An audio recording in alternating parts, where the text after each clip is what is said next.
Ukraine युद्ध के बीच बहुत बड़ी खबर, पूरी दुनिया का ध्यान रूस और यूक्रेन के बीच छिड़ी जंग पर है। लेकिन इसकी आड़ लेकर चीन ने नया खेल शुरू कर दिया है। उसने इस लड़ाई का फायदा उठाते हुए ताइवान पर धावा बोल दिया और एक साथ कई फाइटर प्लेन वहां भेज दिए। चीन की इस हरकत का ताइवान ने भी तगड़ा जवाब दिया और फौरन उसकी सेना ने चीनी लड़ाकू विमानों को खदेड़ दिया। लेकिन इसके पीछे एक बहुत बड़ी साजिश होने के संकेत मिले हैं। माना यह जा रहा है कि पहले से चीन ने ये प्लेन तैयार कर लिए थे और वो ताइवान पर ठीक वैसे ही हमला करने की कोशिश में है जैसे यूक्रेन पर रूस ने किया। असल में चीन शुरू से ही ताइवान को अपना इलाका मानता है, जैसे यूक्रेन को रूस अपना मानता रहा है। चीन को लगता है कि जब रूस ने अपने इलाके के लिए जंग छेड़ दी तो क्यों ना वो भी ताइवान पर कब्जा करने की कोशिश शुरू कर दे, क्योंकि वो उस पर 70 साल से नजर गड़ाए बैठा है।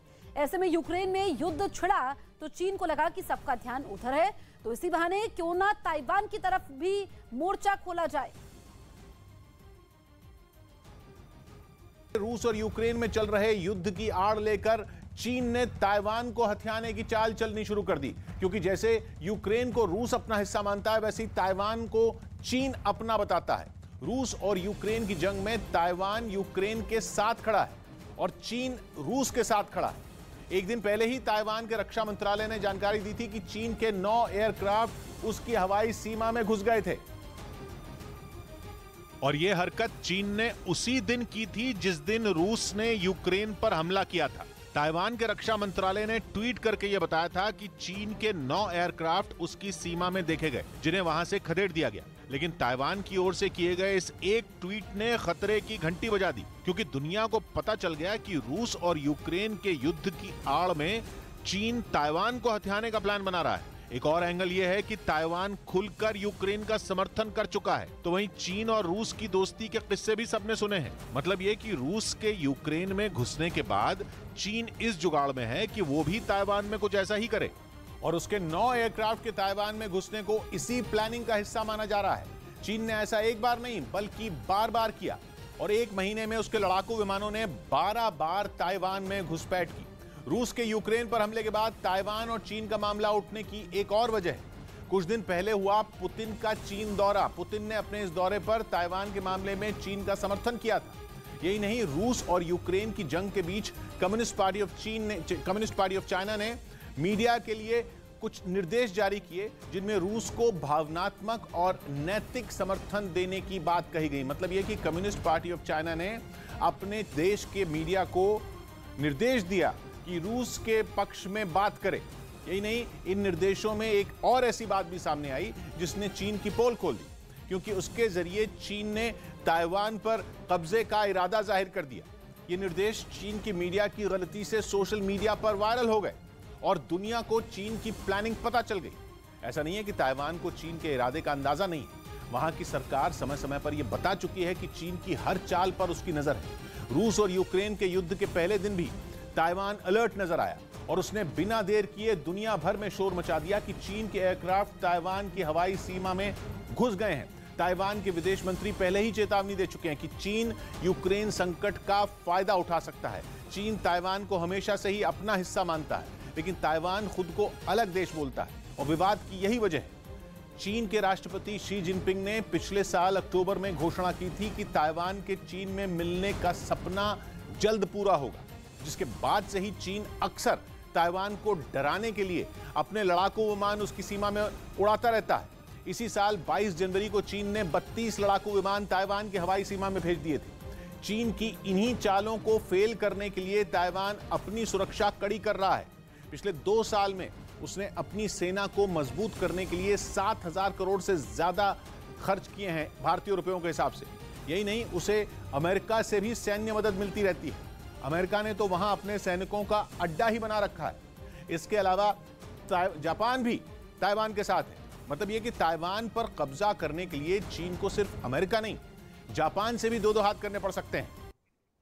यूक्रेन पर हमले के बाद अब रूस हर तरफ से घिरता दिखाई दे रहा है। जहां एक तरफ रूस पर कई तरह की पाबंदियां हैं, तो वहीं संयुक्त राष्ट्र सुरक्षा परिषद की बैठक में रूस के खिलाफ निंदा प्रस्ताव पास हुआ। रूस के खिलाफ निंदा प्रस्ताव के पक्ष में 11 वोट पड़े। वहीं भारत, चीन, यूएई ने वोटिंग में हिस्सा नहीं लिया। भारत ने अपना रुख साफ करते हुए कहा कि वो किसी भी तरह की हिंसा के पक्ष में नहीं है और विवादित मुद्दों को बातचीत के जरिए सुलझाना चाहिए। वहीं ब्रिटेन, मैक्सिको और अमेरिका ने रूस को फौरन यूक्रेन से अपनी सेना को पीछे हटाने के लिए कहा और यूक्रेन पर उसके हमले को गलत करार दिया। Dialogue is the only answer to settling differences and disputes, however daunting that may appear at this moment. It is a matter of regret that the path of diplomacy was given up. We must return to it. For all these reasons, India has chosen to abstain on this resolution. रूस के हमले के बाद हजारों की संख्या में Ukraine में रहने वाले लोग जान बचाने के लिए पड़ोसी देश रोमानिया पहुंच गए, जहां उनका स्वागत किया गया। यूक्रेन में पिछले 2 दिनों से लड़ाई चल रही है और हर गुजरते दिन के साथ वहां के हालात बद से बदतर होते जा रहे हैं। और इसी वजह से यूक्रेन के पड़ोसी देश रोमानिया में शरणार्थियों का तांता लगा है। यूक्रेन रोमानिया बॉर्डर पर मौजूद सिरट शहर से जो तस्वीरें सामने आई, उनमें जान बचाकर अपने बच्चों के साथ आए शरणार्थियों का रोमानिया की सरकार और वहां के लोगों ने स्वागत किया। सबसे पहले उन शरणार्थियों को खाने पीने का सामान दिया गया और फिर उनका हौसला बढ़ाने के लिए वहां मौजूद लोगों ने उनके लिए गाने भी गाए।